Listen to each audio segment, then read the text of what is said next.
श्री गणेशाय नमः। हिंदू धर्म में सभी चतुर्थी तिथि को भगवान गणेश को समर्पित किया गया है। इस तरह हिंदू वर्ष के अनुसार हर साल 24 चतुर्थी पड़ती है, जिसमें कृष्ण पक्ष की चतुर्थी को संकष्टी चतुर्थी कहते हैं। इस तरह साल में 12 संकष्टी चतुर्थी व्रत रखे जाते हैं। बाकी शुक्ल पक्ष की 12 चतुर्थी को विनायक चतुर्थी कहा जाता है। वैसे तो सभी चतुर्थी भगवान गणेश की कृपा पाने के लिए खास होती है, लेकिन इनमें से कुछ को विशेष माना गया है। इनमें से एक तिलकुटा चतुर्थी व्रत भी होता है। तिलकुटा चतुर्थी व्रत माघ माह में मनाया जाता है, जिसे माघ कृष्ण चतुर्थी तिथि को सकट चौथ व्रत भी कहते हैं। इसे माघी चतुर्थी के नाम से भी जाना जाता है। आगे वीडियो में हम जानते हैं कि सकट चौथ कब है, सकट चौथ का पूजा मुहूर्त क्या है और सकट चौथ के दिन चंद्रोदय कब होगा। सकट चौथ व्रत को ही तिलकुटा चतुर्थी भी कहा जाता है। सकट चौथ के व्रत में चंद्रमा को अर्घ्य देना महत्वपूर्ण माना गया है। गणेश पूजन के बाद रात में विधिपूर्वक चंद्रमा को अर्घ्य देते हैं। इसके बिना ये व्रत अधूरा रहता है। चंद्र अर्घ के बाद ही व्रत का पारण किया जाता है। सकट चौथ के दिन सुबह में शोभन योग बन रहा है, उस समय में ही आपको सकट चौथ की पूजा कर लेनी चाहिए। आइए जानते हैं कि सकट चौथ कब है और सकट चौथ पूजा का मुहूर्त क्या है। सकट चौथ के दिन चंद्रोदय कब होगा।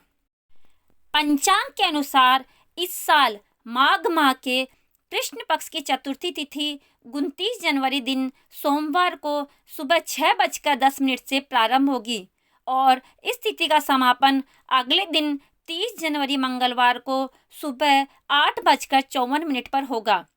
उदया तिथि के आधार पर सकट चौथ 29 जनवरी को मनाई जाएगी। 29 जनवरी को सकट चौथ के दिन प्रातःकाल से लेकर सुबह 9:44 तक शोभन योग बना हुआ है। इस शुभ योग में आपको सकट चौथ की पूजा करनी चाहिए। इस दिन का शुभ मुहूर्त या अभिजीत मुहूर्त दोपहर 12:13 से 12:56 तक है। उस दिन पूर्वा फाल्गुनी नक्षत्र भी शाम 6:57 तक है। सकट चौथ 2024 पर दिन के चौघाड़िया मुहूर्त सुबह 7:11 से 8:32 तक अमृत का चौघाड़िया रहेगा। फिर सुबह 9:53 से 11:14 तक शुभ का चौघाड़िया रहेगा। फिर चर का 1:55 से 3:16 तक रहेगा। उसके बाद लाभ का चौघाड़िया 3:16 से 4:37 तक रहेगा। उसके बाद शाम को सर्वोत्तम मुहूर्त अमृत का चौघाड़िया 4:37 से 5:57 तक रहेगा। सकट चौथ वाले दिन चंद्रमा को अर्घ्य देने का समय रात 9:10 पर है। उस समय चंद्रमा का उदय होगा। इस व्रत में चंद्रमा के उदय के लिए व्रती को प्रतीक्षा करनी पड़ती है, क्योंकि यह कृष्ण पक्ष का चंद्रोदय देर से होता है। इस दिन महिलाएं सूर्योदय से चंद्रोदय तक निर्जला व्रत रखेगी। चंद्रोदय के बाद चांद की पूजा करके पानी पीकर व्रत खोलेगी।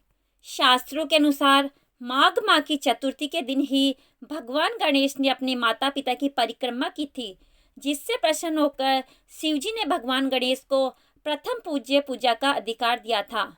तिलकुटा चतुर्थी के दिन तिल से बनी वस्तुओं का भगवान गणेश को भोग लगाया जाता है और तिलकुटा बनाया जाता है। आप सभी को तिलकुटा चौथ की हार्दिक शुभकामनाएं। राधे राधे।